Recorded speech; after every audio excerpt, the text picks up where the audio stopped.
Good morning, good morning, good morning mga kabeshi. Ito na naman mga kabeshi, mga kasisi. Ito na naman ang iyong lingkod. Nangungulit sa inyo. Manood lang kayo ng manood. Huwag kayong magsawa. Magandang umagang maulan sa ating lahat.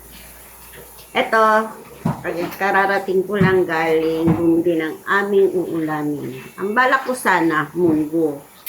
Kaso nung nakakita ako ng gulay na ganito, talbos ng sitaw, tapos talbos ng kalabasa, bulaklak ng kalabasa. Yan.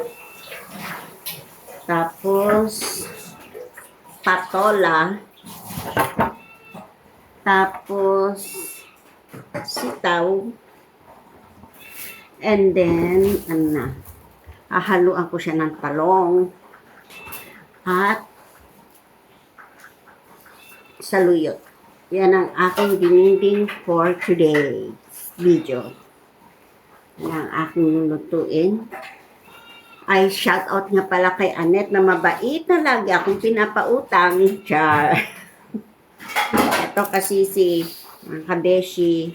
Ito ang aking lulutuin ngayon. Tapos, syempre, match siya sa pritong galunggong na toasted. O, diba? Marami na naman akong makakain gulay. Sarap sana kung may kanin. Kaso, medyo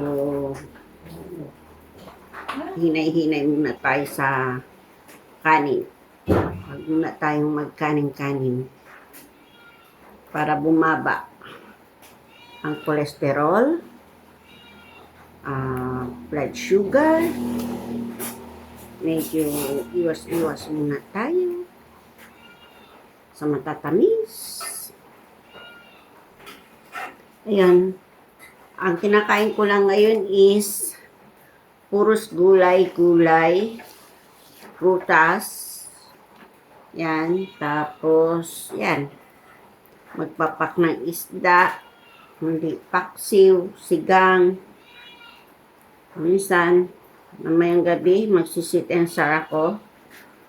Yun ang aming, yun uli ang aking papakin. Kagabi ang aking kinain, nag-cheat day ako. Ang aking kinain kagabi ay bibingka. Binili ng aking asawa. Napakasarap binili doon. Ang sarap ng sa may Santa Rita. Yan. Ito ang aking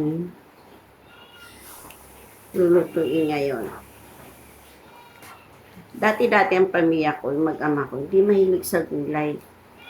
Pero, lalo na yung asawa ko. Pero ngayon talagang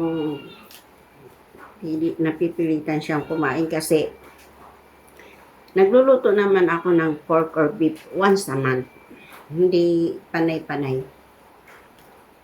Kaya yun. Mga beshi, maraming salamat sa inyong panunod uli sa aking vlog. Kaya ito,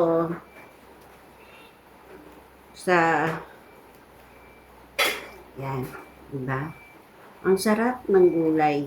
Hindi ako nagsasawang, kumain ng gulay. Lalo na, pag ito yung paborito kong patola.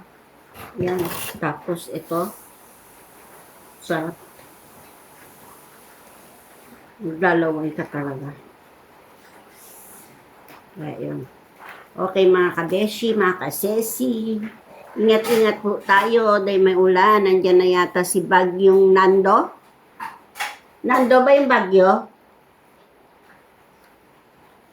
Wala akong kausap. Hello? Wala. Hindi ang mga kausap ko. Ayun, ingat-ingat po tayo sa bagyong Nando. Nando, right? Yan. Speaking dollars kami ngayon. Nando, right?